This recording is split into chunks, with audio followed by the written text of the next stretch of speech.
It's for me. Probably what I'm doing. Every day in the studio. Every day in the studio. Every day no fully shit. In the streets with the Yeezys on. In the streets with the hoodie up. No.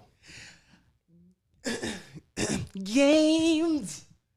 Oh my goodness. Oh my gosh. Anywho, it is the Play No Games podcast. And Oh my gosh. y'all know y'all see someone here, but before we, reveal who this, this handsome chocolatey man is, we gotta talk about the white chocolate on the end. What? What? Whoa. Mr. Eurostep. Because he's not Boy Wonder anymore. Oh shit. We got Mr. Eurostep and Yeah. the what was my ad lib again, Cos? Which one? Yours? Yeah. Real Life Hitch. Dude, I was testing you. I knew who it was. Real Life Hitch. Something Teenage Mutant Ninja Turtle. Hey, I still get them women. The Real Life Hitch, and both of us together, we make the Play No Games podcast. And even when we're not together, we are the Play No Games podcast. And Yes. we're back again with another illustrious, lovely guest. But we're back. But I enjoyed how we did the ads last time. I'm just curious, Cos, would you like to tell people where they can find us and donate? Yeah, go to Robert's Cash App, hero/Rob $. Disgusting. If you really want to pay attention, get a close up. Yes. While my friend is doing glorious things, if you want to help donate and make our podcast grow even better so we can have headphones and we can have wacky sounds so our guests can have even more fun, follow me, $hero. I'm not even going to check on my phone. $hero Bob. It's probably Rob. But I'm going to have the correct information down below as you're watching the show. But if you want to help donate, you can zoom out with me, Cost. Yes, Where it's sir. kind of like, hey, we're just trying to, I keep saying this, but we're the most hardworking podcast in Portland, Oregon, man. Like, I feel Why like, not? oh yeah, I feel like the more people who watch us, they're like, oh, you guys are good. People just don't get our stuff. Yeah. It's not in their hands. Just hasn't caught on yet, But you know what I'm saying? What draft pick did Giannis go? 15? Yeah, okay. We're like Giannis. Why not? Yeah. Why We're not? Giannis. Yeah. We're like Luka. Slept on. Yeah, exactly. Like Lando was dumb, but Yeah. But anywho, enough of us in our fucking around. Wow, we got a primetime guest. Oh, shit. Don't hype it up too much. Okay, I'll let's just say this: we have a prominent community member who's running for office. Okay, 20 something. Yes. there we go. Now, I don't know how you want to address the people. We'll just say this: I know you as AJ, but other shows you say Arthur. I'm just saying, but we'll just say this: we'll just say business owner, another fellow podcaster, Exactly. athlete, and community member that's wanting to move our community to a more prominent place with food, mental health. We got fucking AJ here, bro. Yeah. So for those that don't know me, it's weird. It's a weird world because Okay. I've known Rob since college, and so in college I went by AJ, and a lot of the younger days it was AJ, and then professionally when I got into the professional world I went by my actual name, which is Arthur. So a lot of people that know me professionally know me as Arthur, but my younger days it's AJ. So it's like, it's crazy because like that's how you know how people know me because of what they call me. So like, Ooh, Okay. and so it's it's cool. like, yeah, absolutely, yeah, absolutely. you So call him his government. Fair enough. Whatever the man wants. Ooh, progressive. Yeah. Ooh. that's too funny. What's your pronouns, Cos? Pronouns? Yeah. Or my names? I actually love to drop a mat. Yes. Anyway, yes. We're gonna finish this because we joke here. Yes, Cos. What are your pronouns? Just He, him. Okay, my pronouns are he, him as well, and identifying people is very important. I will not bleep this out. But anywho. Okay. And AJ, what are your pronouns? He, him, his. Okay. See, I forgot the his. Or did you mean not to put it? I forget, to be honest with you, because like I would say now pronouns I'm like more like I get it now, but like when I started graduate school, they were like, you gotta say he, him, his, and I was like, huh? Every time. And I was like, every time. Every time. That didn't make no sense to me. And then, you know, if you listen to the show, I have a story about that, but that's neither here nor there. But anywho, we respect all people, and just you all know, we use humor here. But anywho, that's neither here nor there. But we got, so let's just start off with this. I'm gonna start off first. You got a podcast, Absolutely. and As you see him wearing the shirt, it's kind of wrinkled up right Here, now. let's get that mic out of the way. You know, it's called Brace Yourself Oregon. okay. You can find us on Instagram. Our podcast it's still developing. It's still coming. It's rolling through. We have a whole bunch of episodes recorded. We just putting them out slowly but surely. Just on Instagram or other platforms? Yeah, so we'll be on like YouTube, Spotify. There you go. All the streaming platforms. We're in the process of getting everything crisp and clean.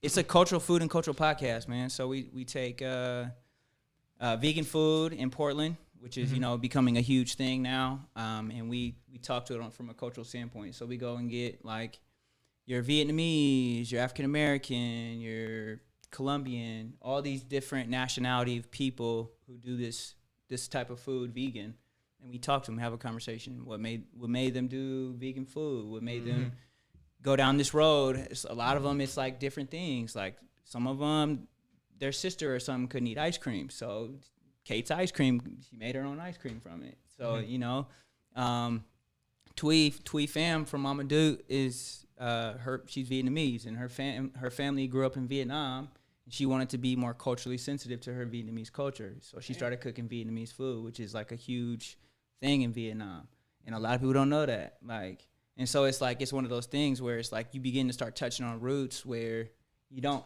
ever get to hear the root of it, you know. And so it's you know, right now it's wonderful to see the context of the conversation expand. I'm just waiting for it to kind of come out there for the world to see. So it's in the process.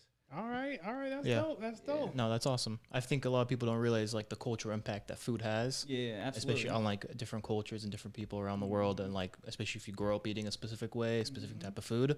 Yeah, that plays a part of who you are. Yeah, man, and that's like one of the main questions that we ask is like, how can you like be culturally sensitive upon making vegan food, right? Because if your dishes are mainly meats, how are you transitioning that to be vegan, right? Because you taking the vegan or the meat out of it and making it, and so you get all these different restaurants like Dinger's Deli, if you haven't heard of it, it's off Belmont. It's like 58th and Belmont. Absolutely some of the best subs I've ever had in my life. Like absolutely all vegan. He hand makes everything.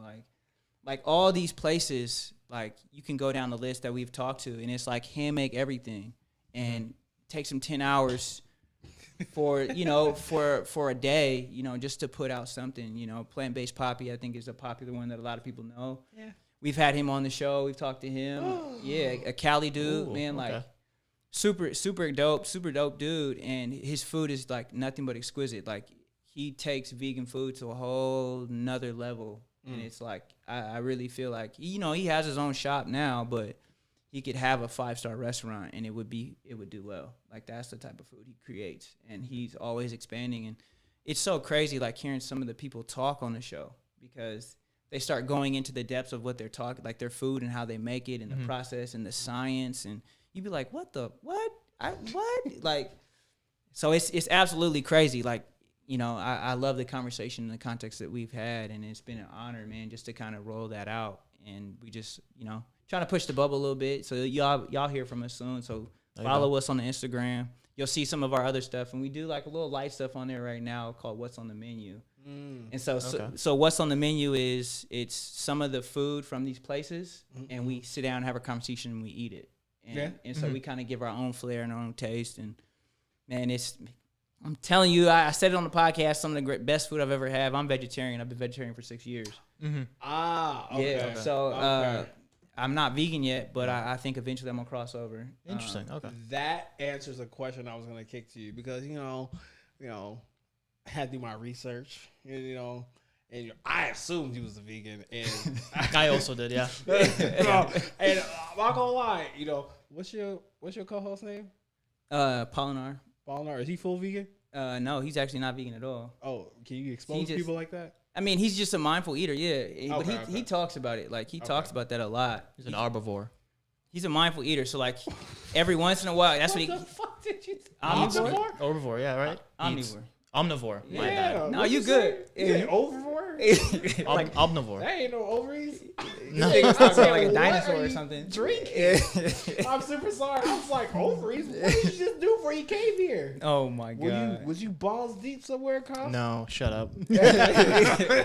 Ovaries. I was eating mac and cheese. That's what I was doing. Oh, shit. mac and cheese. That is. Never mind. Absolutely. But, nah, so he calls himself a mindful eater. So, like, he eats consciously. He doesn't eat meat very often. Occasionally, he might eat it. But, like, he mainly eats, like, whole foods, organic foods. That dude is... All I can say is that dude can do it. Okay. Yeah, he got the money to do it. So Whoa. so So he get a loan from him. nah, Right, man, Kyle? he's Hey, a $ Hero Bob. nah, like he's a good person, man. It's a good dude, man, and he knows how to. He does his thing, I do my thing, and it kind of works, man. We mesh well, man. It's two different rocks. Well, let's just say this. I did my research, and I'm not gonna lie. I'm gonna expose myself. Go ahead. I'm omnivore / I'm a wait a second. I want to make sure I'm saying this right. I'm mindful eater. I like that. I'm a mindful eater. I used to be Mindful eater. horrible, so I'm not gonna lie. When I was catching up, I was looking at y'all show because I can't have guests, illustrious guests on not know what the fuck to talk about, right? So I'm not gonna lie. I saw some stuff that sat down in front of you. And like I saw you like look at the food, then look at him, and then he looked back at you, and I was kind of like, "Oh, he put a gun." He was like, beforehand, he better eat this. So I'm gonna be real. Like I swear, there's only been like 2 or 3 things that we've eaten that haven't been like, yo, like this shit is good. Like, and we've talked about it. It's a safe space. Hey, we talked about it. You can go look on what's on the menu. Go through all the episodes that are posted on there. He was like, "Yeah, you gonna eat this spicy pickle today?" That nigga tried to kill me with the spicy pickle. Okay? Bro, I don't like spice. So I don't either. I didn't like thing it. is like he just looked at you. He's like, "Yeah, on camera, you gonna eat this pickle?" And Nigga, this motherfucker right here. Hey, I just the reason why I noticed that is because I was a picky eater. And I don't know about you, Cost, but like, this is how my household was. Like, I think I have like food trauma, and I was gonna ask you about this, but like, I do have food trauma, bro. So here's my thing. When I was a kid, growing up, they were like, whatever you put in front of you, you gotta eat. Absolutely. Absolutely. Absolutely. And I was a rebel, and I would just sit there. Like, there would be like some asparagus. Now I eat asparagus. I'd be like, Oh, man. And what my mom and dad did was, at first, I would like try to like Hide get it. water and like swallow it. So Yeah. only give me one glass, and Oh, then shit. after I literally sat in a chair for 3 hours and like looked at my vegetables. So what they did is they started packing it in my lunch, and then after that, if that didn't work, if I didn't eat it for like 2 or 3 days, then I would get a whooping. And then after I got a whooping, I would eat the food. And it would be like, So I'm like, okay. go ahead. So what did that do for you? Do you like those vegetables now, or is it just PTSD? oh, it's definitely PTSD. There you go. Okay. But I The would say, truth comes out. but what really changed me because I was fat, and then the women changed. But that's a whole different topic. Oh, this nigga. Bro, I was. They talked. Man, that's not here or there. But I'm just curious. But Cost, I'm curious. What about you? Did you have that same Super picky eater. Yeah. Still am to a degree. I feel like you have to come around to liking the food. Sure, it's good to try it, but like for example, hate tomatoes. Always will hate tomatoes. Ever since I was a you. kid. Y'all hate and it, for me, bro. it's 100% the consistency. It's a sloppy, wet. Go ahead. I don't like that. You know But go what? ahead, yeah. I'm gonna have to like bring something on the show next time, and like with shit you don't like, I promise you'll like it. I promise you. It's not even the taste that I don't like. It's literally just the consistency. I'll eat roasted tomatoes on anything. Okay. I'll have any type of tomato paste, tomato sauce. It's just I can't bite into a tomato. Oh, okay. Yeah, no, I don't think nobody can bite into a tomato like that. The small ones I'll eat every once in a while, but yeah, I'm not just gonna bite into like a big tomato like an apple, bro. Wow. for me growing up, like hella picky. Like I was hella picky for a while, but my mom, she used to like. I grew up with a whole bunch of siblings, so it was like I had no choice. And you know, I was the type of kid who used to fall asleep in the food at the table. Dang. Yeah, that was me. Interesting. And so I wouldn't eat the food, and I'd sit there. She's like, "You can't leave until you eat the food." So I fall asleep at the table.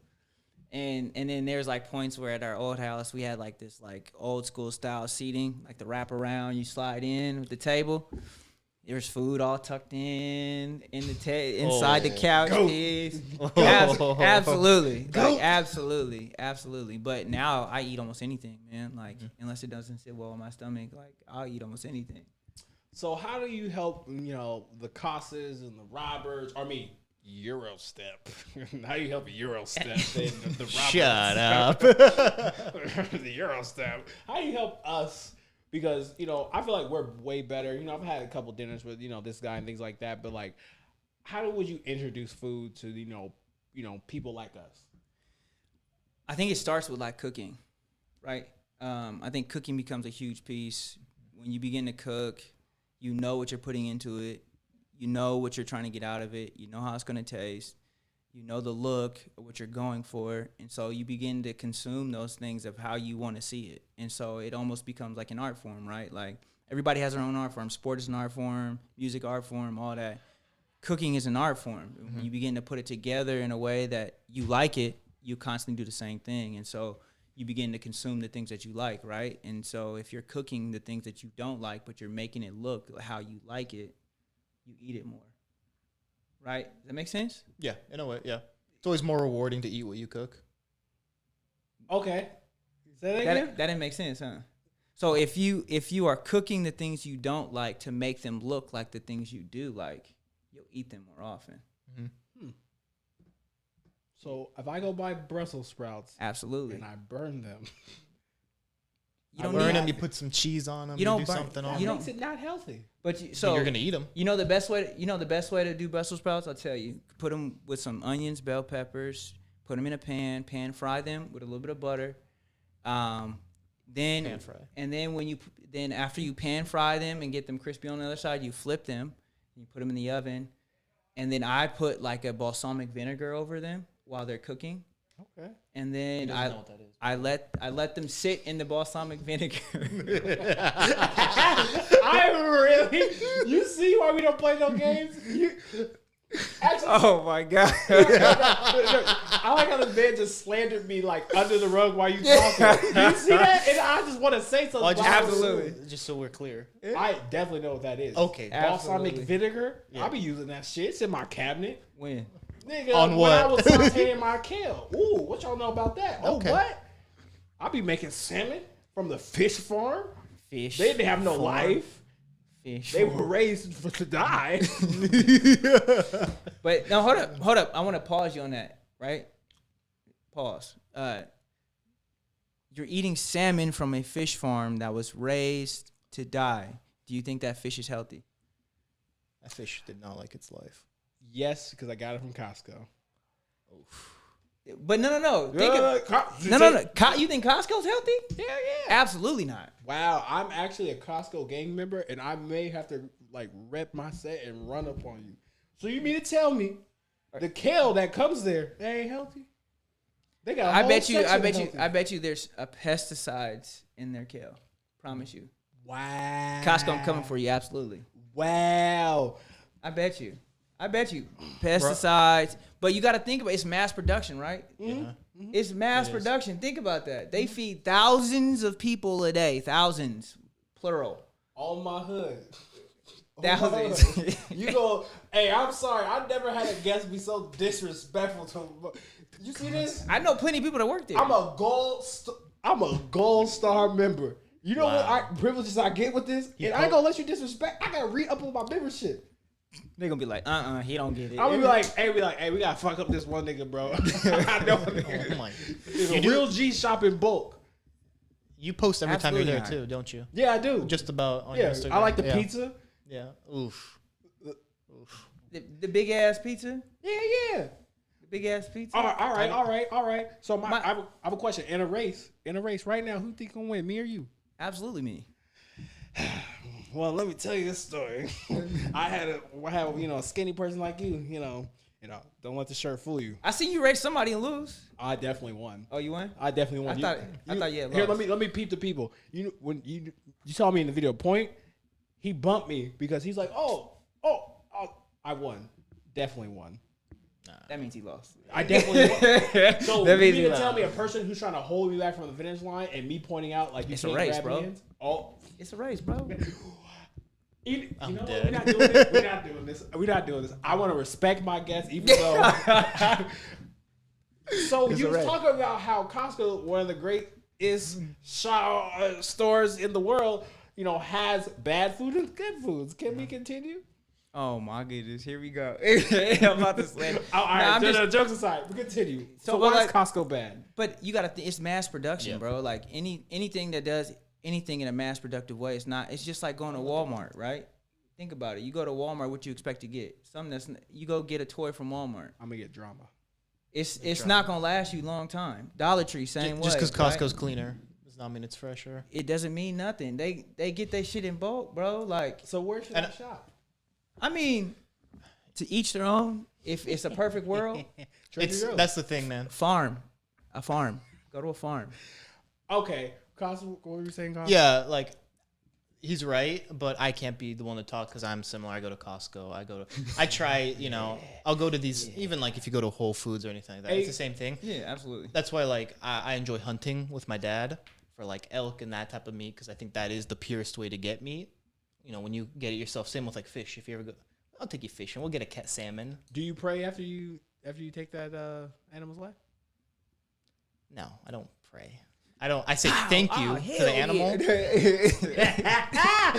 I say thank you to the animal after it's dead, but I don't pray. No, but that was searching for But that. I'm not at the point level where I can solely survive off of meat I catch / hunt, because that's hard and it's expensive as well to like go out every season.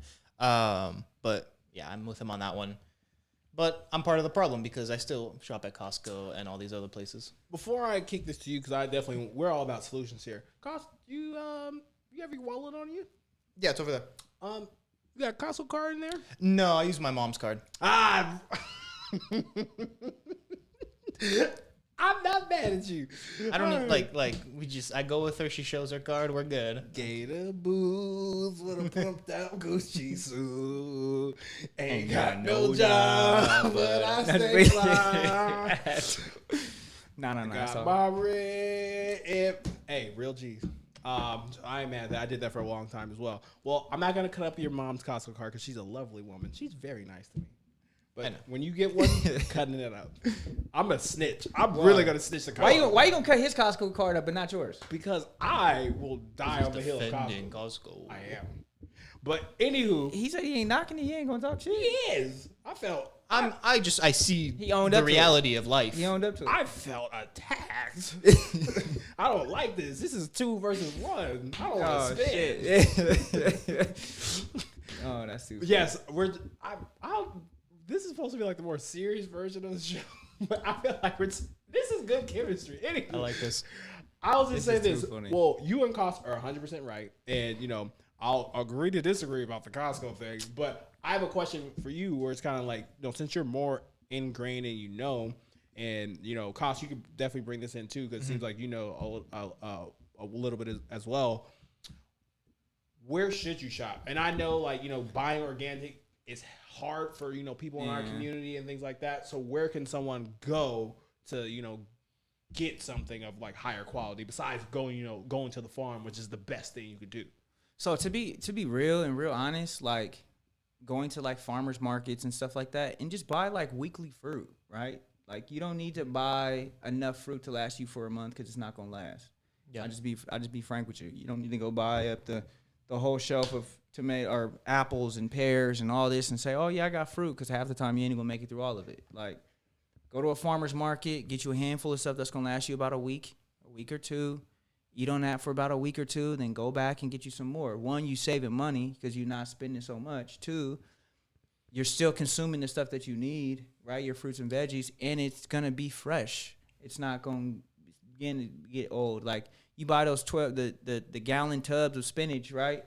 Thinking it's gonna last. By the time you in week 3, it's all wet and nasty and smell bad, and it's like you don't want to eat that shit. I have one point of contention because once again, I feel like it's like we're fucking attacking Roberts today.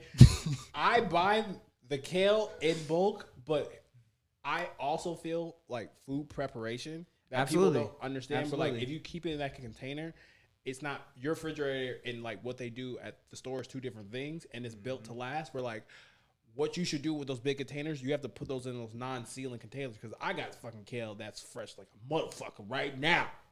And it's been 2 to 3 weeks, and that shit fire. It's fresh because you know what the lid said? It's vacuum sealed. Okay, That's difference though, right? So But yeah. that's different. So you vacuum seal it, meal prep, whatever, perfect. You get bulk, right? Because you're gonna prepare it for 2 weeks. But if it's only you, or it's you and your partner, or whatever, you and a kid, it's 3 of y'all. You don't need to buy 2 weeks worth of groceries, 4 weeks worth of groceries. That ain't gonna make it 4 weeks, because then you're gonna go back after 2 weeks and go ahead and go shopping again for the same shit. So facts. just being mindful, Yeah. just mindful eating, mindful. You can come to my place too. We grow fruit in the backyard. No, y'all don't. Yeah, we do. At where we are now, yeah. Oh, y'all got a garden now? We got like a fig tree. Oh shit! They're just ripe right now. You ever eat a fig? Oh, a yeah. fresh fig? Oh, amazing! Very good. We Absolutely. got some jalapenos. What all this? I come from Romania, man. My parents had their own farms. I learned something new about this man every day. Yeah. Now he apparently, I'm not gonna lie, you would look real thick in some overalls and a hat. Put like a potato sack on your back. Be like a farmer. I can. We try to tell- call you a farmer. I'll tell you right now, I could never be a farmer. I know you could, but like, I hate manual labor. let's just say this. I'm just saying, not to expose you on the show that our guy's single unless something happened in the week. I'm just saying, just go downtown with some overalls. You might get some looks. All right. Where's the best place to get overalls, Robert? I don't want to answer that question because I know you have a pair of really nice overalls. I still have that picture too. I look fantastic in overalls. You do. I look fantastic. I think everybody needs a pair of overalls, to be real. Everybody. Everybody. And the one thing that reminds me of overalls is like the Jodeci. And that I'm trying to be the Jodeci, bro. Like the overalls with the one, I'm not gonna lie. I'm gonna have to say right now you are literally a top 5 guest because me and Koss are low key trading shots at each other right now. This is great. And you're just like, what is this? What is this about? Yeah. I promise you, as you saw, we definitely are way more professional than this. Absolutely not. We're just like, you just have great energy. With all that being said, it's almost commercial time. But before we get to commercial time, I know you have other things that you do. And my thing is, when I edit this, it's so funny. I just want to make sure we check in about those things before we get into popular culture, dating stuff. Absolutely. And I know you talked about a couple of other business things like that, and one business that I want for us to talk about is working out. Absolutely. And Absolutely. Let's just say we talked on this show that body positivity and imagery. We're I'm just gonna leave it to professional, and I'm just curious, why'd you start that business? So actually, I started a nonprofit. It's a nonprofit business. I started about 5 years ago now. It's Dixon Dynasty Family Recreation Center, but the whole process is not fully there yet. It's still kind of in the steps and the works and the kinks and all that, but it's a sports and fitness nonprofit business. And so I do like training on the side with it. But my goal with it is to be like a sports and fitness professional. Right now I'm working on getting my CSCS, which is my strength conditioning coach certificate. And so I'm in the process of getting that done. And during that, like right now, I also coach football. And so I've taken my path of like doing personal training and fitness and stuff. I used to coach AAU basketball teams and train AAU basketball teams. So I'll just go back to the beginning. So this is how it started. I was working at a middle school. There's 2 kids who wanted to play basketball. One played basketball, one was a football player, but wanted to play basketball. And so I was like, shoot, I got a whole bunch of equipment I acquired from working a sports camp that I used to do every year. I was a director of it. And John Casano, I don't know if you've heard of John Casano. He used to do like Blazer Talk Radio and stuff like that. And Wait, do you know? No. Huh? You're a Blazer fan? Fuck off. So John Casano, he donated like a whole bunch of like sporting equipment to me. So like medicine balls, ladders, hurdles, all this other stuff. And I started training them. It was actually at Updane Park where SEI is. And so. Oh, okay. Yeah, and so we were training at the hoops right there every day in the summer. I had them sign a contract, everything, like the whole shebang. Like they were my first two little students. And so from there, it went from every day to more kids showing up, and then it went from more kids showing up to teams showing up. And so I started training a lot of AAU teams. I started training those, and then I slid into coaching AAU. But I've been coaching basketball for like 10 plus years, and started in the middle school level and kind of stayed in the middle school level. And I started coaching like 18. Like I was still like in college running track, still coaching basketball. And yeah. Nice. It was just like a thing for me, man. And one of my good friends got me into doing it. And so it's kind of always been. And so that's kind of where it started for me. It's like I got these kids. One of the kids was the 8th grader going to be a freshman. He wanted to make the basketball team. The other kid was going to make the basketball team. He was probably going to play JV as a freshman or varsity. The kid was a football player, not only made the freshman team, was a starter on the freshman team in one summer. And so for me, it was like a success story. And then it just kind of grew from there. And so then when I started training the AAU programs and teams and coaching AAU, it kind of grew, and it just sparked an idea to start the business then. And I didn't know what the fuck I was doing. Still kind of don't know what the fuck I'm doing, but it's still been a work in progress. And every step of the way, it's kind of been a learning process, a growing process. So yeah. I know on the show, me and Koss talk a lot about different, sports, things like that. Like a couple episodes back, we were talking about the, soccer and the penalty things like that, and we just talked about sports. And I know Koss has a couple questions and things like that, but like I guess to bring it down to like our level and things like that, you as a trainer and things. So we'll say health and wellness, because you're talking about veganism. Yeah. You're talking about being vegetarian, talking about being working, athletic, and things like that. In our current like day and age and like millennials and things like that, how would you take let's say a kid who is, let's just say by doctor standards is not in shape versus how we have currently right now with the body positivity community and things like that.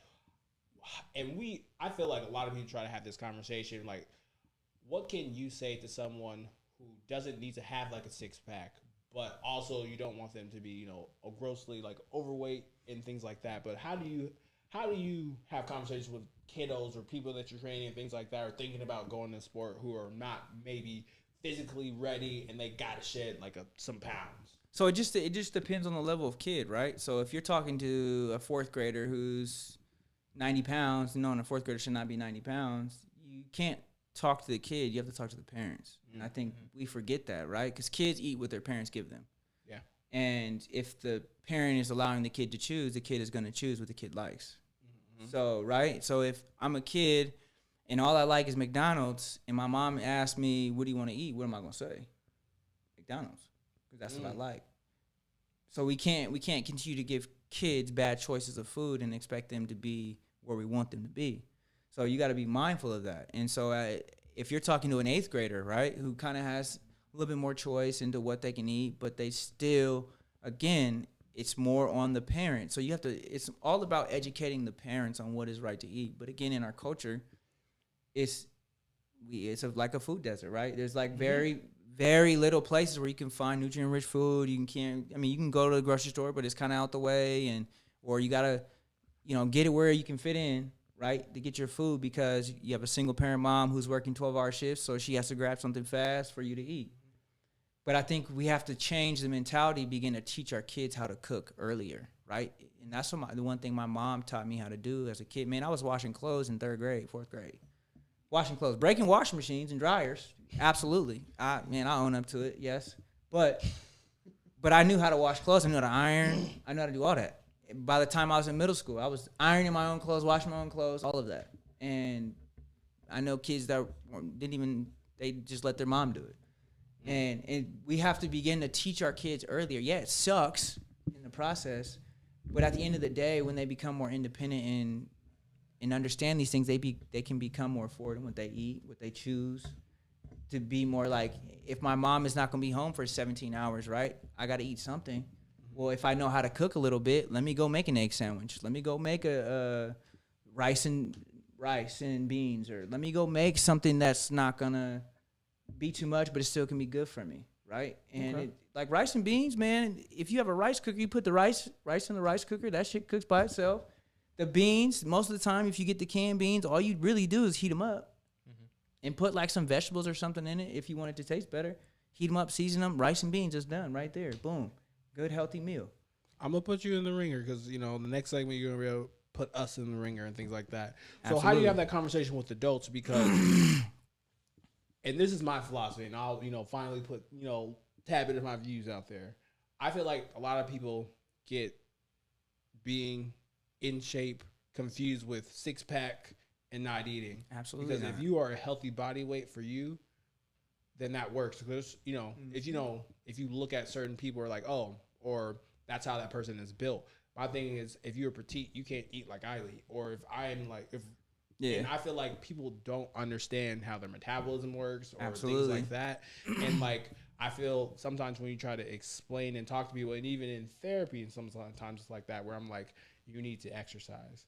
And as a therapist, like, how do I have this conversation where I'm not smiting them? Because at the end of the day, you can do what you want to do. But like, I know you're so in this depression, you walking and at least shedding 20 pounds would be helpful. Absolutely. Like, it's going to, boost your self-esteem. Because, a lot of people, I've talked about this before, I used to be obese. I got the stretch marks to prove it. But anywho, it's just kind of like, I feel like having that conversation is more and more difficult these days because everyone, they have sensitive ears. Where like, they're looking to be triggered. Where like, I would never let my homeboy Koss, I'm like, Koss, bro, we doing a podcast on the track. We running it together. But like, he's in a healthy body weight. But I'm not even trying to cap for you, but it's kind of like, bro, that's not even there. But like, if it got like COVID did a number on everyone, exactly, including me. But like, how do you have that conversation with adults? The conversation with adults is, I mean, you got to be honest and be frank, man, and give them the facts, right? Everybody wants you to prove something to them nowadays. You got to prove. You got to, kind of. You got to prove stuff kind of nowadays. But give them facts, man. Give them numbers. Give them, for men, right? You talk about sex drive. Yeah, that's an automatic, a wake-up call, right? Eat better, have better sex drive. And what happens? Ooh, No. Wait, what? You say that again? Yeah, like, and that changes conversation, right? For women, it's the same thing, right? You want to be a Beyonce, but you eat like a old Jennifer Hudson, right? So like, and I'm sorry, I didn't. Jennifer Hudson, she thick, bro. Not even. She look good now. Yeah. But what I'm saying is like, we're trying to say habits. You have to change habits. You can't. Damn. That's what I said.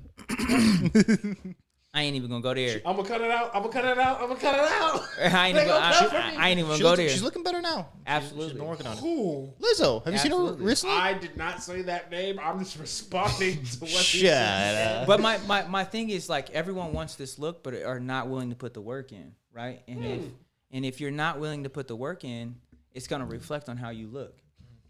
It's simple. Like, it's simple. 1 + 1 = 2 math. Like, the better you take care of your body, the better you'll look. And it's common. And what happens? The Newton's law of attraction, right? You break down Newton's law of attraction.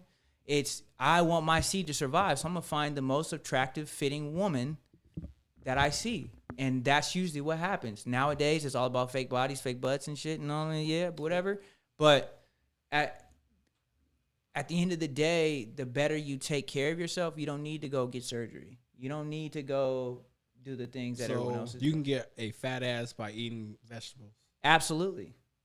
Absolutely. Absolutely. Okay. I put money on it. Absolutely.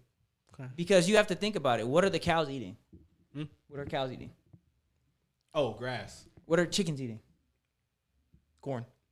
What are pigs eating? Seeds. What are Seeds. what are pigs eating? Slop. Slop. Other pigs. What are goats eating, right? Wheatgrass. They're eating everything. Goats eat everything. Oh, cans. What like but you see what I'm saying? All of it comes from a source, right? Facts. Yeah. It comes from a source. And what is that? That's a plant-based source. So the conversion of a plant in the body of another animal for you to consume an animal, you might as well just consume the plant. Sheesh. Man, I didn't think we would get canceled so soon. This episode might come down. I didn't say something, we kind of, but no. But you speak it, but you're like, I think, and, cause I don't know if you have something, because you bring to this attention, where it's kind of like, I agree with you so much, where it's kind of like, for me, where I did cut down is like, I ate whole pizzas by myself. And like, We all did. and Yeah, like absolutely. I had to have a sit down to cut that out. And my thing is like, once like people understand, it's like you cut sugar out for like a week, like crazy things will happen to your body. Oh shit. That's But I feel like we'll definitely have you on. Actually, you might be our resident health guru that comes on. And I like this. I like where this is going because there's so much we can touch with that. And I just want to make sure it costs. Did you have anything when it comes to? In terms of this, no, I had a question about your business. Yeah. But Go ahead, we go can ahead, wrap no, up with go this. ahead, go ahead, go ahead, Before go our ahead. commercial, yeah. So real quick, you said you were mainly working with like basketball AAU kids. Is that kind of where the avenue you want to stick with, or do you want to get more into like personal training with like adults and younger people? So as of right now, I do like personal training with adults and youth, and I do like a little bit of sports training with youth. Yeah. Like I coach football and stuff like that. So like, it's not like a specific lane right at this moment. Going forward, it will be more strength conditioning for athletes specifically. So like right now, it's like if you want to come work out, come work out. Like for example, I do a free class every Sunday at Milwaukee High School. Free class. It's a lot of cardio, yes, but it's a free class. You want to get in shape, take your time, go easy. Free class, free. You don't have to pay a dime. Just show up. That's it. Literally. Okay. And where do you kind of do this stuff? Is it at like gyms or this, or do you have like your own little place? So like I'm a membership at like a gym, and then I have my own gym that I work out of as well. It's called Hardyhood. It's off of like 102nd in Sandy. Nice. And then I work out at Crunch too as well. So yeah, I seen your little Crunch thing. Yeah, I'm a Crunch too. And that was back in the pandemic days. Ah, where see, I go to a private gym where there's only like 50 people there, and I don't get bothered. And I only went to Crunch Because during he's so the famous, pandemic. he gets bothered a lot. absolutely. Bro, at the gym, bro, at the gym at one of the like Crunch and 24-hour fitness is a goddamn coliseum. Yeah, People are just 24 like, oh, I can lift 120 pounds. And then you got the girls who are matchy with the nails and like a pound of makeup on. And I'm like, it's 6 a.m. And you're just walking with 6 incline. And honey, I am not looking at you in the mirror. I'm looking at this goddamn form. That's just my problem. Yeah. It's just like, no. Like, I literally, when I lift and like a chick gets in front of the mirror, I close my eyes. I just be like, No, you don't. yes, I do. Absolutely lying. He's absolutely ask Melu. All right. Bro, I don't look because He's too focused. it's not even that. I just don't like the looks. Like, oh, he's gonna talk to me. Oh no, I'm not.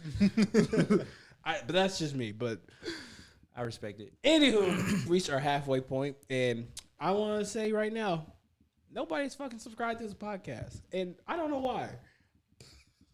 I just don't know why. You look handsome.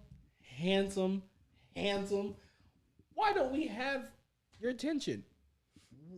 And I know why, because you just haven't developed and digested enough of this content, because we're talking about real issues, real things, and we really want to see you grow. So if you want to help us and you want to get our information out to more people, follow us.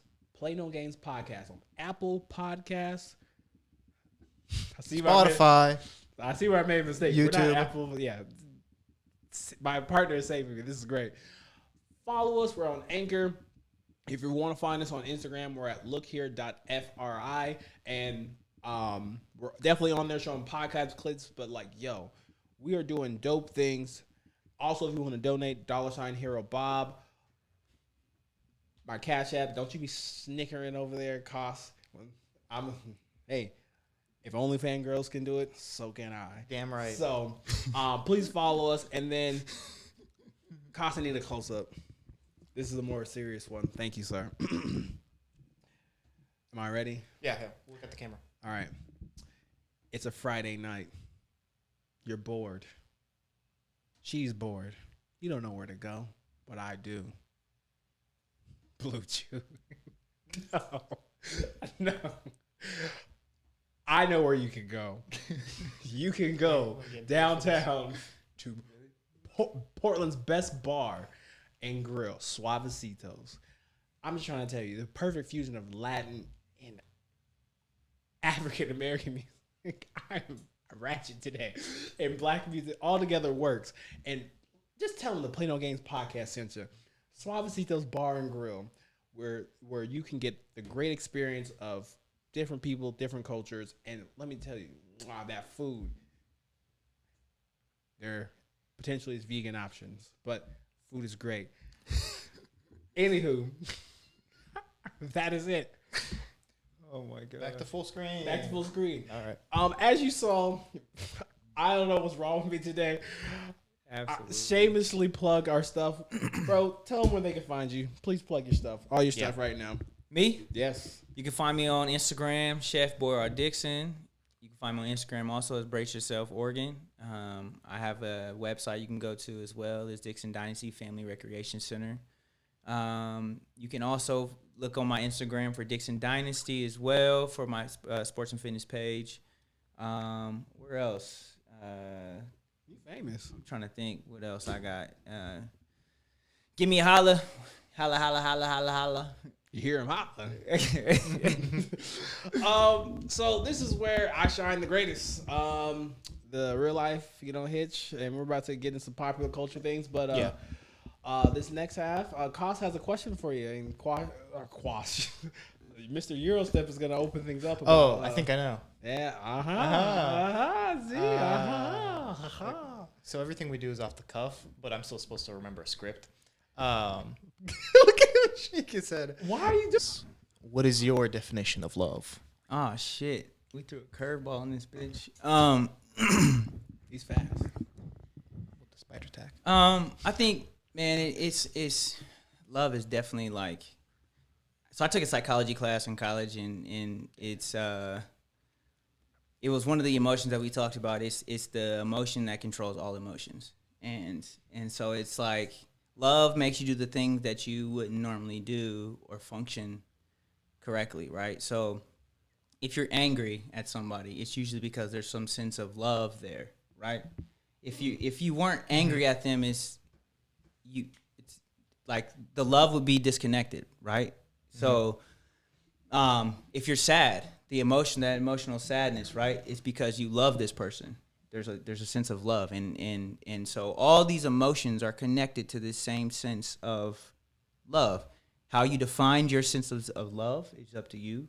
How I define mine is going above and beyond, willing to die for it. Damn. And in that context, right, you have those friends that you love, that you're willing to sacrifice things for, and like, you know what, I'll do whatever you ask because I know you do the same thing for me. It's that mutual love, right? And then you have your partner, of course, that if you go there, right, you get to that option of being that far in a relationship, and it's I'm willing to die and sacrifice for you. It's that type of love. But again, it's still love. Like, you can love friends, you can love people. Like, I love all people. I love all people. Bro. I'm pulling up the script. Stop. I love all people.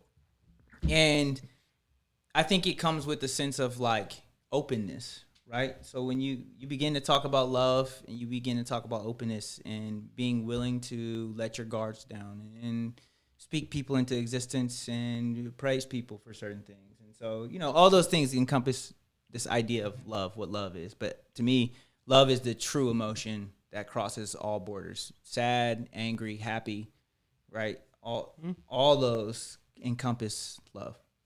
I appreciate that. Yeah. What I like about, we ask this question now to every guest. We get a very wide range of answers. So we've had no one like talk about it that way. So thank you for contributing that first off. Yeah. And second off, good job, Robert, about coming up with that and asking everyone that one. Oh, you're actually giving me praise? Yeah. I was really about to. I had a comeback for you. I was literally pulling up the Instagram things I had for him. Yeah. I'm sorry there was a video up. I apologize. Nah, you good. I was literally pulling up my content for you. But no, I also, because I'm actively listening, I agree with you as well. It was kind of, to me, it was very reminiscent. Because Casa wasn't here for this one. Kind of reminded me of a bit of like what Josh and Bleeder were saying. But like you said it in a different light, and I like how you brought in like the psychology of it, of like the chemical side of it. Yeah, it's man. Kind of like why a betrayal or something like that would hurt even more because you develop those mental dividends that have been put in, and I feel like that was said eloquently. Man, it's like it's the one true emotion, man. Like and people talk about it all the time. It's like it's it's this emotion, that emotion. But when you really break it down, it encompasses everything. And then you can even bring in, I'm not really like too spiritual, but they talk about how God is everything, right? And then they talk about God is love. So what's different? If God is everything and God is love, that means love is everything, and that means love everything. So it's one of those things that you have to encompass and realize and recognize. Like, if you're saying this and believing this, you have to really encompass what you're saying and believing. I agree. Yeah. And I think people just lose disconnect and say like, oh yeah, I love everything, I love everybody, but don't really say it with the meaning that it's truly meaning, right? Yeah. And showing it with the true emotion that it's what it's meaning, right? I agree. So I agree 110%. And we're gonna so great answers. I appreciate that. Cost, I just want to make sure I give you some love, man. I just Thanks, man. we just don't show enough love today, and I'm just glad that we shared that. But I think our banter is love, though. it is. There you go. But now it's time to put you in. They call me the real life Hitch, right? absolutely. No. Yeah. You know what Jamal called him? The fake hitch. That's the white Jamal. He did call me the white Jamal last time. Oh my Because I god. sucked the You joy know out of Jamal? life. I don't think I know Jamal. Oh, okay. Stop with the inside jokes. People don't understand. Stop. Anywho, what you shouldn't be seeing this, but you podcast. Anywho, question time. So, the reason why we start with the love question is to give our guests and our viewers context, because usually we would be talking and we don't know where people are coming from. Now that we know how you view love, like I said, I'm real life Hitch. I don't care if none of y'all know about that, but anywho, I talk about love because I love talking about love, but I also gotta talk about them streets. So we gotta talk about perspective, and we gotta go down the line. Haas, Yes, sir. are you single or taken? I am single right now. All right. How many women you talking to? A few. All right. Good job. Would you like to ask me that question, Haas? Robert, Yeah. are you single or taken? You know what I'm saying? I'm out here single. Single? All right. Single. I'm like Carmen Sandiego. I'm out here traveling. I'm that bitch. Anywho. Okay. This nigga's right. Absolutely ratchet out here in these streets. All right. My turn. How many? Are you talking to women? I do not. You're not talking to any women right now at the moment. Okay. I'm reading books. Fair enough. Reading books at their house. Oh, he's good. He gets it. He gets it. That's good. That's good. So, to our guests, are you single or taken? Newly single. Ah, shit. Yeah, newly single. Yeah. Okay. Let's just say this. Since you're single, I can ask you a single question. Okay. And my single question is to you: how long before a guy takes a girl out on a date should he expect to soil his royal oats? When should a guy expect to, have sex with a chick? See, and I think here we go with like these misconceptions, right? Perspective. That was one of the first things you talked about is like perspective, right? I think if a guy goes into any situation with their own perspective and what they perceive, it's going to be shut down. And so if you go into any relationship or situationship or friendship or whatever, and you have no expectations, it opens up the door for whatever to happens, right? And so you have to really like look at it from that perspective. Like you can't force something. You can't force something to do something and be something that is not there. And I think what that does is that also gives you the idea, like if I come in with no expectations set, I'm not putting pressure on the woman anymore, right?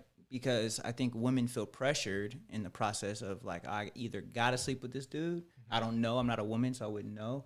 But my thought would be is I have to sleep with this dude because he paid for my meal or we went on a date, or he's going to want to, right? Because he paid for my meal or whatever this case may be.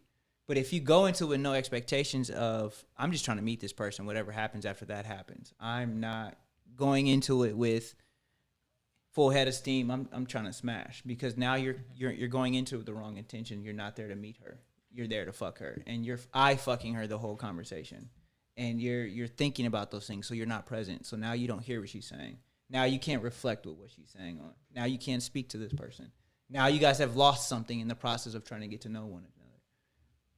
But if that connection is real, I was listening to a podcast today, man, and like if that connection is real, and in the process of that connection being real, the bedroom happens. The bedroom happens. That shit it's going to be natural.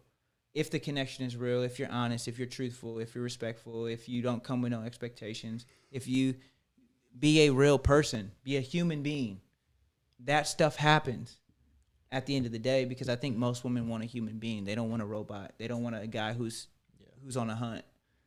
And I think sometimes men lose that, and that's what they lose. And, and it could be vice versa. The woman is just out because the dude is going to take her on a date, right? And that woman just want to eat. Yeah. And if a woman comes into it with the expectation of, I'm just going to get this nigga for his meal and call it a night, who's winning in the situation? This is my job. Oh, my bad. No. You ain't taking my job. Yo, this is my show. Why you so good? Nah, I mean, I'm going to your show and eat all the food. Gosh. Wow. Cost. That was good. I was like, whoa. Yeah. I was just, Robert's face said it all. I was like, The jealousy. Man, it's appreciation, because it's like, I'm glad that, I'm able to, keep, guys like this company, because you don't have like guys who are thinking like this gentleman over here. Yeah. It just lets you know that, don't get me wrong, guys have their locker room talk, they have that, but it's kind of like, if you're like, don't get me wrong, people, safely should, have situationships, but safely, but communicating about different rules and boundaries. But like when you're around a group of guys who are kind of like, all right, you've had your period of doing that, man, what more do you want from life? All right, because going to the club, doing stuff is fun, but like at the end of the day, when two people are caring for each other or they're building something, it's like magical. So like it's just good to just be around, and dudes such as Koss, such as you, such as AJ, where they're like, that's on their brain, their mind, where they're able to have that that thought process. And I don't know, Koss, did you have any reactions from that? Because I was like, no, I think it was damn. spot on. Like it's not like a math calculation. You can't say like, oh, we've been on 3 dates, it's time, because you're building up that expectation. You're nervous. You're putting those expectations on her. Yeah. And this is for the both of y'all, where I'm kind of like, we're dudes though. Where it's kind of like Absolutely. there are not every chick. There are some chicks who are kind of like, oh, I'm doing this for attention, or like I'm taking you out because I'm bored, or and we'll just say you have every intention to get to know her, and then the next day she don't call you back. And no line, no nothing. Yeah.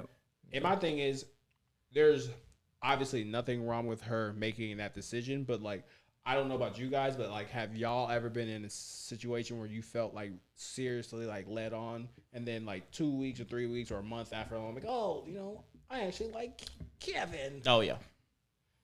And how'd you deal with that? I was pissed. I don't know. Like I was mad, but at the end of the day, you just have to move on. I feel like.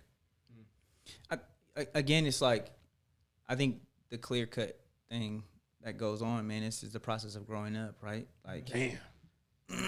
you just gotta grow up, man. You can't you can't be 35 and going to the club pulling chicks and thinking that's okay. Like, you gotta rethink your values, player. Like rethink your values at that point, man. Like, you 35 years old trying to hook up with 22 and 23-year-olds like you the man, but you obviously are not the man. And we have to, as you get older, you have to grow up and figure out better ways to put yourself in better situations to find better women or better men, right? Because it's not just men doing this. It's women too. Women doing the same shit. Going up in the club with their little skimp thing on, with their little body. 32, 35, 40 years old, trying to find them a young thing to walk up out of there with. And it goes in both directions. Or they trying to be single for the night. So it's like, we each got to grow up and realize what's important, right? And we started the conversation off about, like, love, right? And I think everybody at the end of the day does not want to die alone. You will. Like, you will. You'll be buried in a box by yourself. But as you get old and go into your future and develop this, no one wants to be by themselves. That shit would be absolutely miserable. But what are you doing to not only perfect yourself, help yourself get better and grow so that you aren't just going on dates with niggas to have fucking a meal for the night? Oh, yeah, let me call little Tommy so he can buy me food. Like, come on now. Like, that's what you're going to be for the rest of your life? So I got two questions for you, and I think I'll save this other question for the back end, because after we, Costa asked the question, I asked the question. Yep. Because I'm the real life Hitch. If you have like a relationship or dating type of question that you would want to like ask me, like my like definite thing about it, because I see people on a regular and I talk about that. Yeah. You ask that. But my question I kind of want to ask you, and this one comes from Justin LA Boy. I love that you said the guy on Instagram that all the girls follow. This guy, Justin LA. I don't know who that is. I love that you're just a regular guy. Anywho, the point of, you know who he is. I'll respectfully, Justin. Okay, never mind. Anywho, this question and this thing. You follow girl accounts, man? Okay. Anywho, this segment comes from Justin LA Boy, and he poses the question: can you chase your dreams and be? He says this: can you chase your dreams and be in a relationship at the same time? Ooh. You asking me? You asking him? We want to definitely start off with you, but if you would like Cost to go, Cost can go, and then you can go, and then Whatever you feel. whatever you feel. I mean, I'll start it. It comes with that conversation. I think if you know yourself in the process of chasing your dreams, right? Like, if this is what I want and I'm trying to get this, I'm trying to solve this, and your partner supports that, oh, absolutely. But if your partner is not supportive in that process of you chasing your dreams, it's not going to last, because ultimately you become one-track minded in this whole process. You really dive yourself into a hole, and especially trying to chase your dreams, you dive yourself into a hole, and sometimes you might not even recognize your partner is there, and she has to understand that. But again, that comes with communication. And in the process of you chasing your dreams, personally, I want my partner to chase theirs too. Because at the end of the day, when we come back and we lay in the bed, or we come back, sit down on the couch, eat dinner or whatever, we should be talking about the process of how we chase our dreams. Yeah. Because we should be celebrating that every night and not having the conflict of that every night. Well, why are you out this and that? And that all that is going to do is take us away from what our goals are, right? And at the end of the day, if I achieve my goal and you achieve your goal, what happens? We both win. What happens? We both win. So why would I be jealous? Why would I be jealous of you getting your goal when I'm chasing mine? I'm not going to stop you. Okay. That's good. Yeah, I agree with that. But what I'll raise it. I'll say I think goals change over time. Ooh, you like that one? So let's say you have a goal. Let's say you have a career goal specifically, and you meet someone and you love this person, but to compromise with that love, let's say she wants children. Children are expensive. It's hard for you then to start your business as soon as you want because now you have to support 1 or 2 kids. So then your goals change in a way to where you put this at the forefront. That goal might not go away. That business or whatever your goal is career-wise might not go away, but it may be put on the back burner because what's more important to you maybe now changes. That's real. Ooh, dang. That's a real piece. Why y'all making it hard to follow? Dang. But I mean, and to really jump back into that one too. But again, it starts with that conversation, right? Yeah. If you guys aren't agreeing to that, Yeah. right? Yeah. If I'm not agreeing to having kids, and you want to have kids right now, and I'm not agreeing, y'all shouldn't be together. Because that means mutually, if you do have kids, it's gonna be a shit show because I'm not agreeing to it. Okay, no, go ahead. I'm not agreeing to it. And so in the process of me, yes, I have to change my goals and it becomes one sided, it becomes about me. But at the end of the day, it's a conversation that needs to be had. Right? I hear exactly what you're saying. I sometimes, and this is just from experience, this is also relationship experience, not just me meeting with couples, actually real life experience in my life.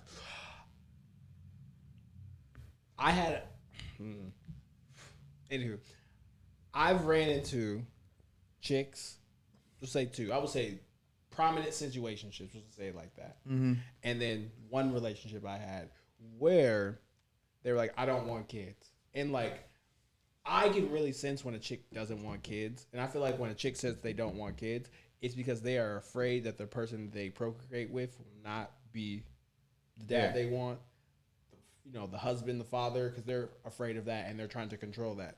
And I feel like as a man, once you show whatever chick, you're like, that will work, like I'm 100% in. I heard, oh yeah, you want 2 or 3 kids? Oh, I'm fine with that. Or like, oh yeah, I can see my and this is just a personal thing that I've noticed where I'm like, once a man truly is like, I'm invested, I feel a lot of that stuff switches, and I understand, like, I want to respect people's choices and things like that, but I feel like there's a lot less chicks that don't want kids and a lot more chicks who are afraid to have kids because they think they're going to be the single mother, cycle. And I think that's my only thing I want to, put to that. And so y'all think I'm off with that? No.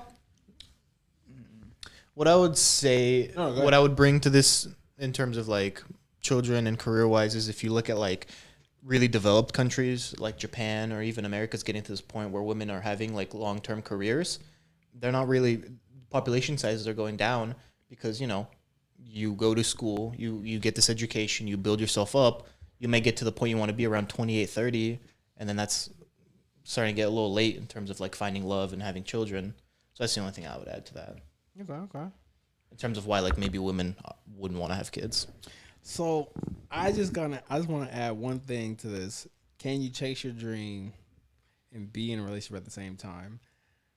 I want to say, and I hate this, I want to say, I'm going to give a percentile. At the beginning of your career, no. And I was a person that like until this day I want a chick to like to grow and glow up with me, but I feel like in this day and age right now, it's harder to find a chick who wants to build with a guy because I just see a lot of people, and not just chicks. I don't want to make this a gender war, but I just see a lot of people wanting people to be already ready. We're like, all right, you can buy me this Birkin bag. We're going to Tulum. We're going to like. I think we miss like.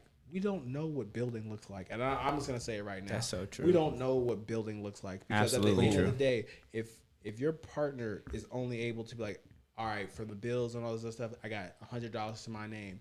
And what I'm going to do is like, I'm going to take 50 of this, even though I really could save that whole 100, I'm going to take 50 of it and take us to the movies.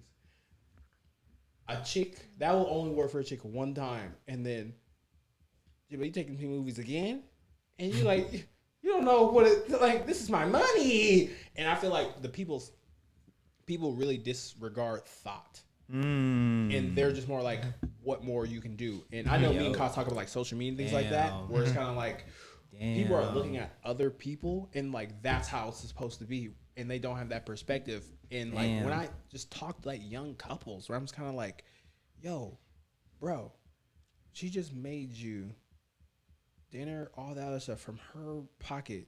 Take your black ass home, sit your ass down, watch that Lifetime movie, shut the fuck up, and say, bro, she just blood, sweat, and tears. She believes in you, rather than going out with your boys, putting yourselves in fucked up situations. And I just want to just say that, and that's why I say, I feel like, and to end all of this, to go to the other part, like when you're like, I say not fully made it, but like more like semi made it, and people can kind of see you growing up, blowing up, and things like that. Yep. I would say that's where you start to date, because I feel like for me, like when this podcast blows up and people gonna be like, oh, what's up, Eurostab? Like exactly.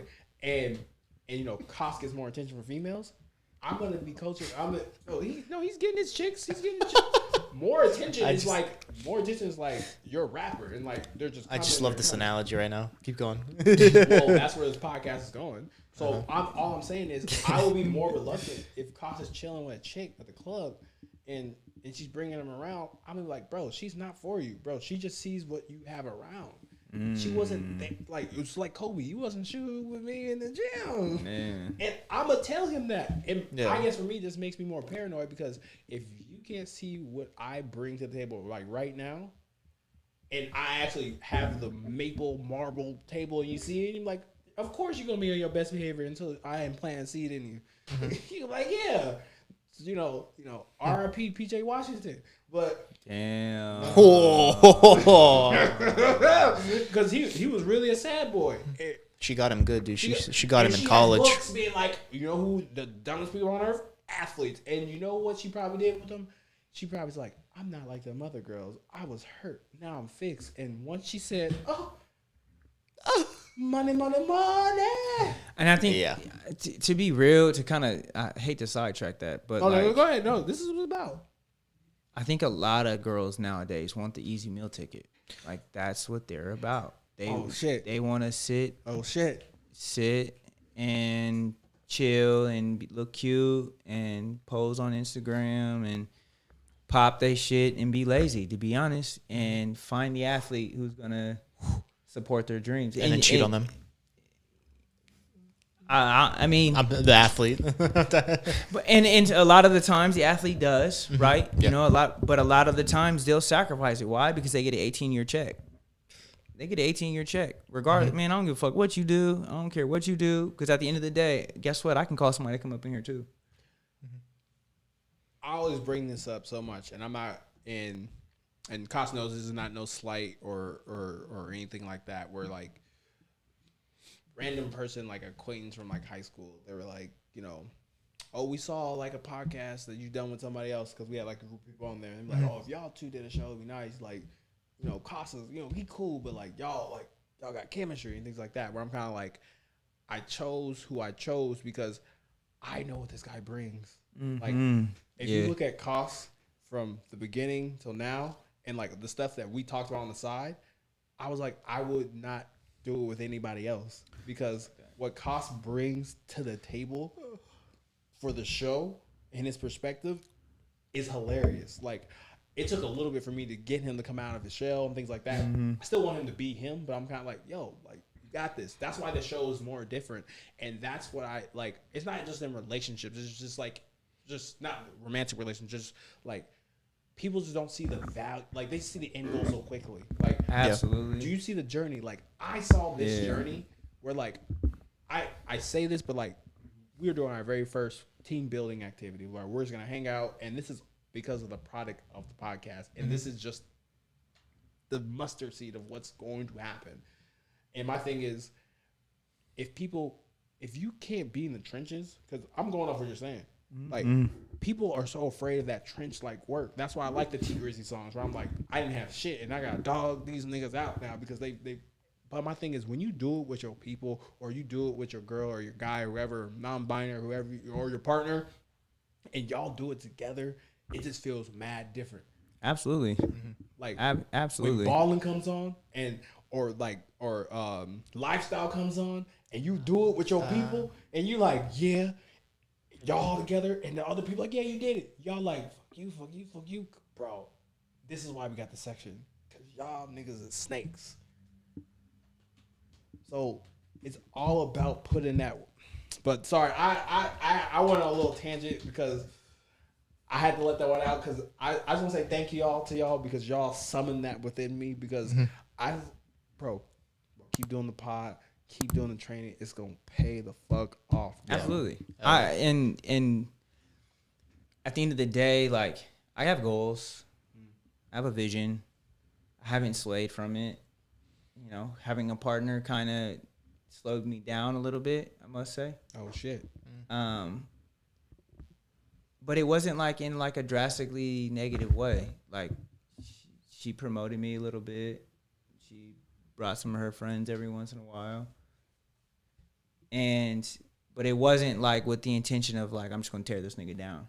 And that was the one thing that like I'm gonna keep it moving regardless. And like I always would tell her is I was doing this stuff before you were here, and I'll do this stuff when you're gone. And I'm not trying to be an asshole, but at the end of the day, like I have a goal and I have a vision, and if you don't want to hop in the passenger seat and ride with me, then I'm sorry, you got to get out. I gotta ask, and it's harsh. I gotta ask. Yeah. And once we respectfully talk about things on here, I gotta ask. Would one of the I don't say issues, but problem that you had in that relationship or something like that, would you kind of say that the respect to your craft or your hustle was not respected, or was just because question? Was it questioned? Yeah, I like that. Was it questioned? Dang, that's tough. I don't ever think it was questioned, but I think I was questioned as a person. We're gonna dive into this topic, and then we got 3 more minutes, then we're gonna be done. 3-4 minutes, then we're done. And I guess I feel like there's a nutrient in that. You said your person was questioned, because I feel like we get this perspective from a female lens, where like her man questions her, and then like she has to be independent, dominant, and all this other stuff, and boss up. I think we never hear this from a dude's perspective. And my thing is, if we go too deep, tell me you want to stop. I'm just curious.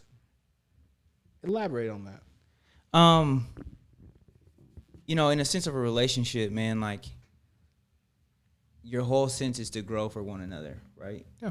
Right? And like we've all said in the beginning, like things change. You're gonna grow every day. You're gonna grow and become something new. And especially with a partner, your relationship is gonna grow every day. When you begin to realize that you as a person are being challenged for the things that you're doing, even though it consoles with what your future is, right? You begin to almost lose your future because you're so focused on saving yourself, you lose your future. Does that make sense?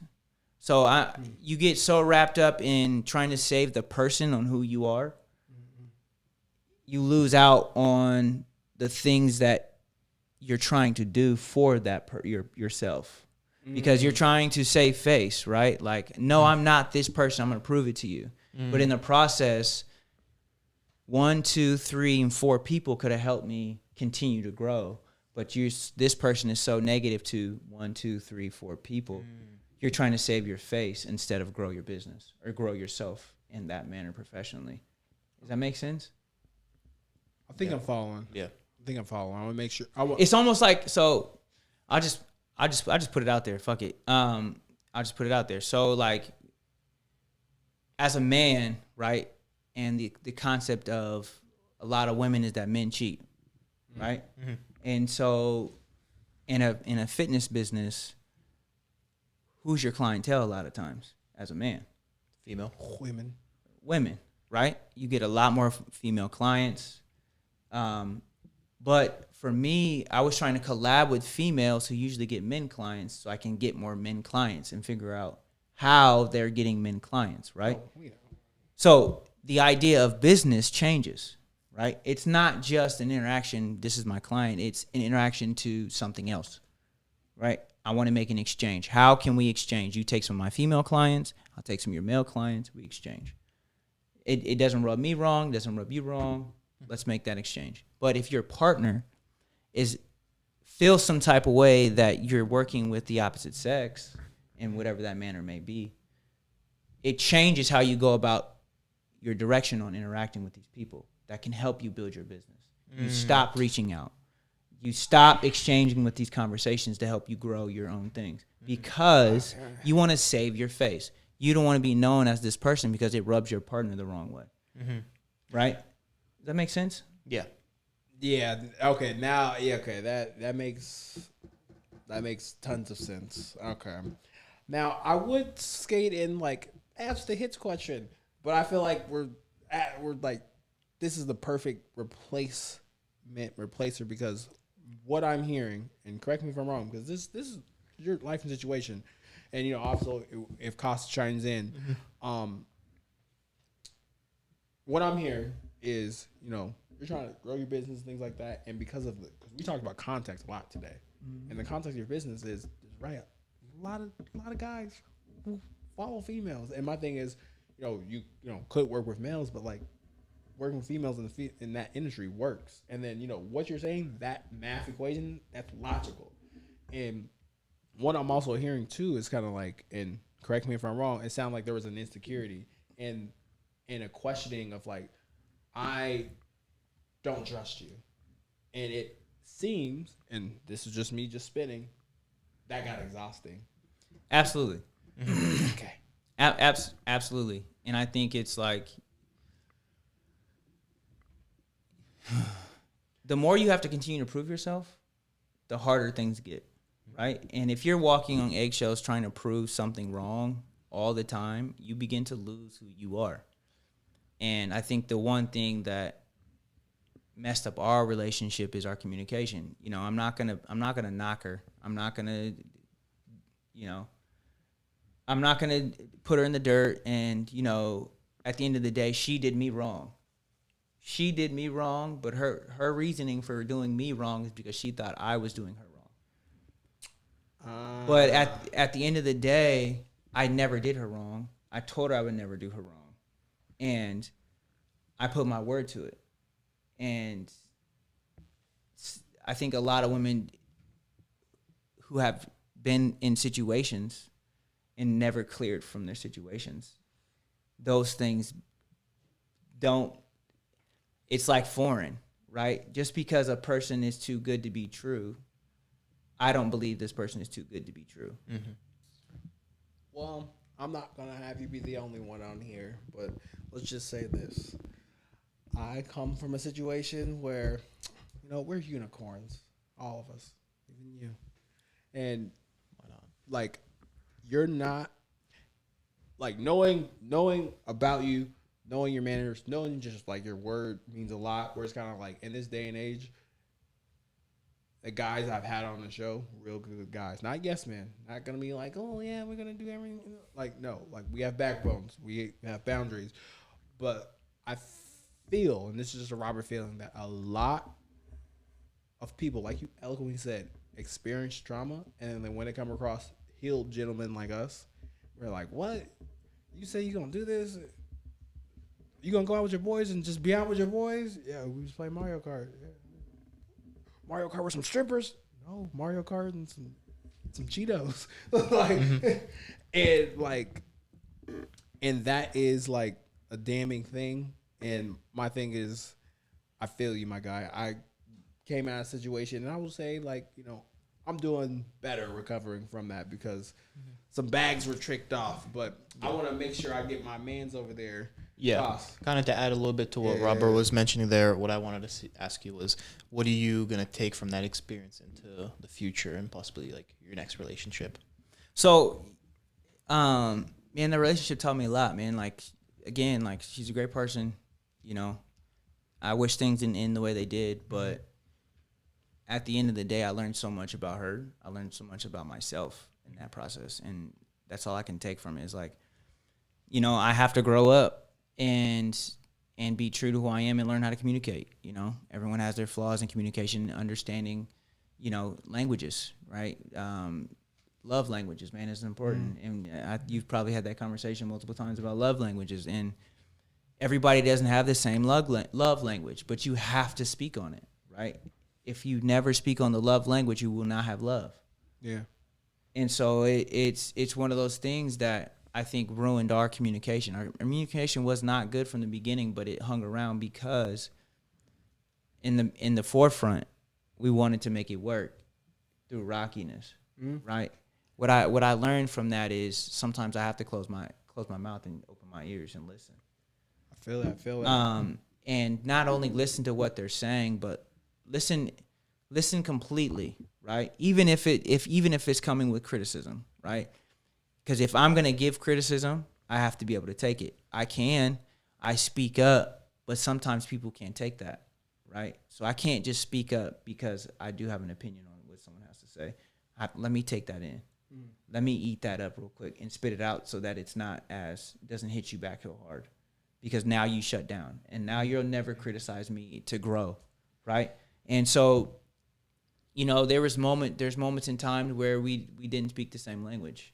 And it became frustrating. And it became battles. I'm not perfect. I'll be honest. I'm not perfect. No man is perfect. Did I do anything wrong completely to ruin the relationship? No. But at the end of the day, there was some stuff that we both didn't communicate well on. And I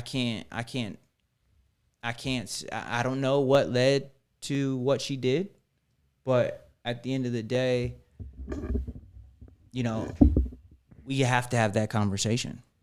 And I think a lot of people don't have that conversation. And so I think the biggest thing that I learned is take in women's emotions.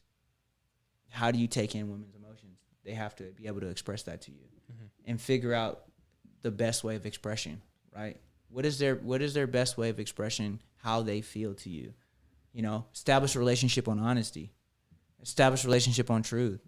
Establish a relationship on trust. Establish a relationship on a foundation that even in hard times that we're going to be able to have a conversation.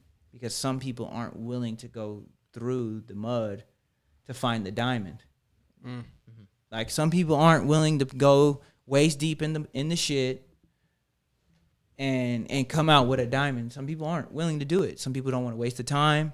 Some people don't want to put the energy into it. Why? Because they might be on their phone checking for who's next. And I think we are in a time and age where when things get hard, we look for what's next. Yeah.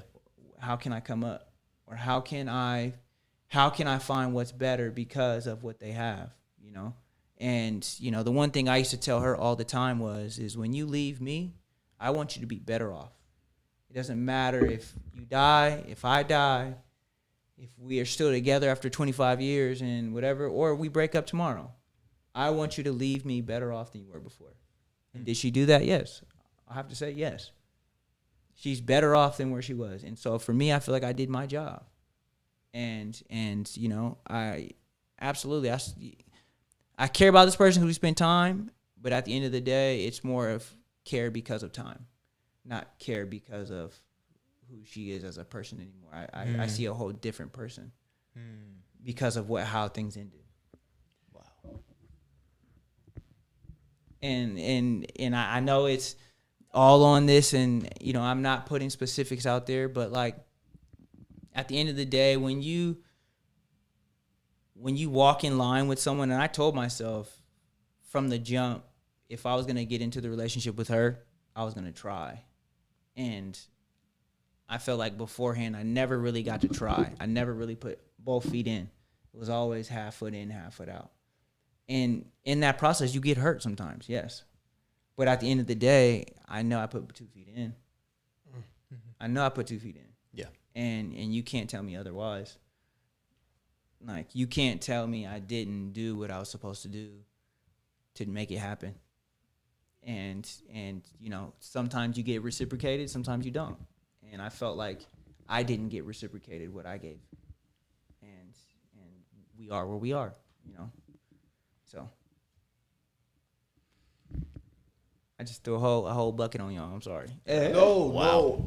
Yeah. I have a couple things, but I want to give it to my man Koss first, because at the end of the day, I'm not about to stop you, because I'll just say this really quick thing, but I have a bigger thing before I give it to Koss, because this show is not about exploiting people for things or things like that. And like, I feel like, obviously, because I know you more than the show. If like you went like off the rails, I would have definitely have reined you in, or I was just edit some and blurt some stuff out. But it's kind of like, this is a learning lesson, and my thing is,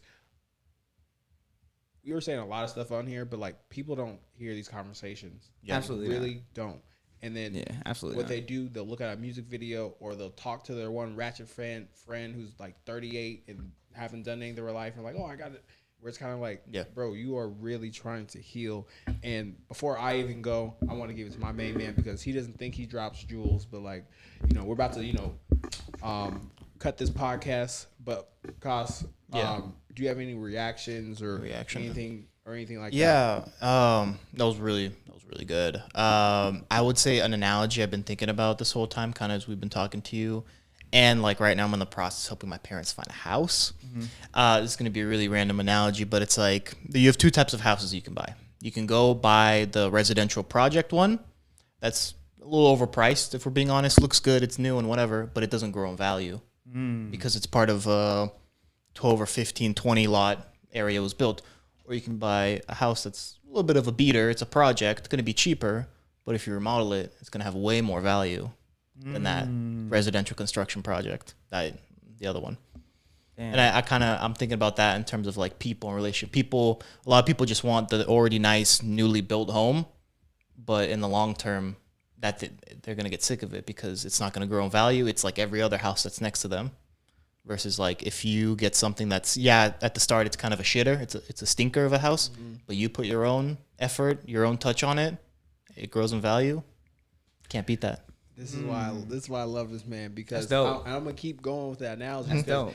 When you remodel it, yes, he's 100% right. You get that value, but you make that space your own. Because I always talk about every relationship has the same foundation, but what you put in your spot, what you do with your second floor is different from what someone does with their second floor.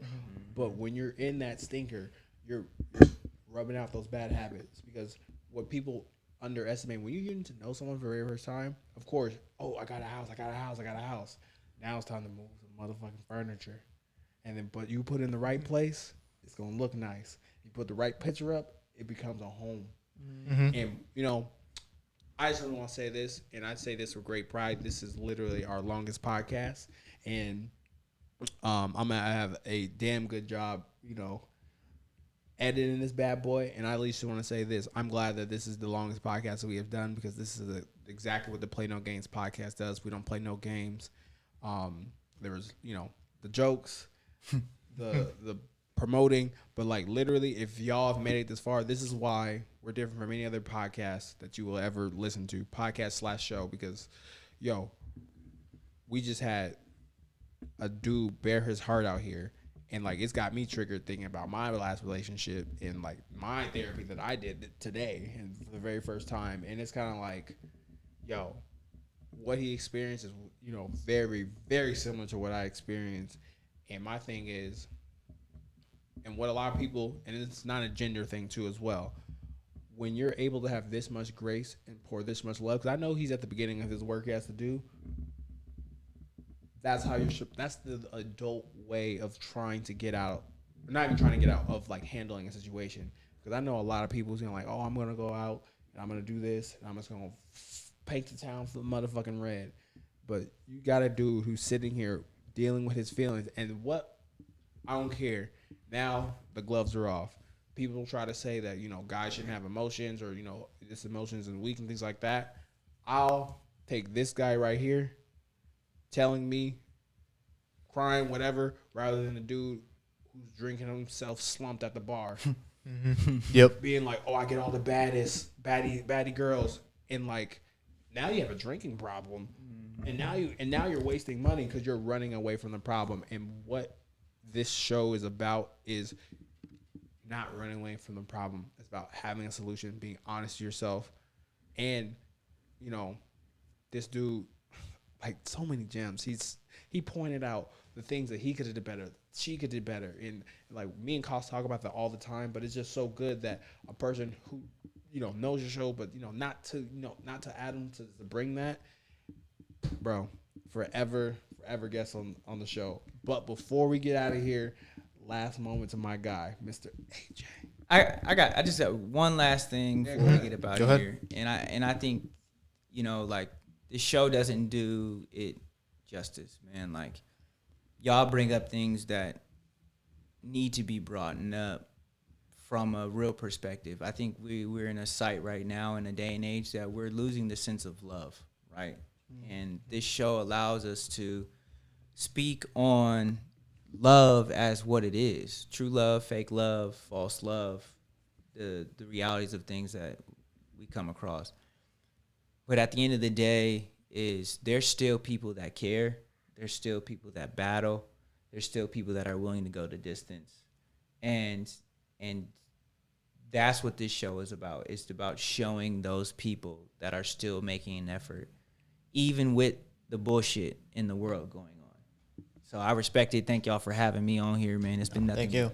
Man, love and a blessing, man. Man, in September we got a panel. It's gonna be me, Koss, and a female. And I just found the male who will definitely be on the panel as well, because he more than happy he to. definitely. And you'll see him in a month.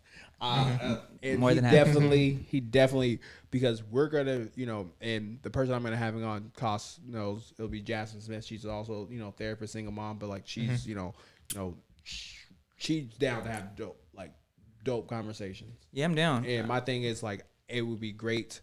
I'm gonna try to, you know, I don't have a fifth mic, but I'm gonna try to get another female. But like, yo, I'm down. Man, I would make a joke at Koss, but all this love going on. No, go ahead. Like, say the joke. Come on. We can't end like this. We got to end like this. Okay. I would say, bro, I love you, my man. I love you too, my man. And thank you for that compliment. Thank you for showing up to the Play No Games podcast. Yeah. And bro, it's been all love. Peace. Probably wondering if I think of you. Sorry, I'm for the bag right now. Yeah, I'm for the bag right now. Yeah, for the bag that I never had. Yeah, you probably mad right now. Yeah, I got a 2-piece now. Shit, I think they call them groupies now.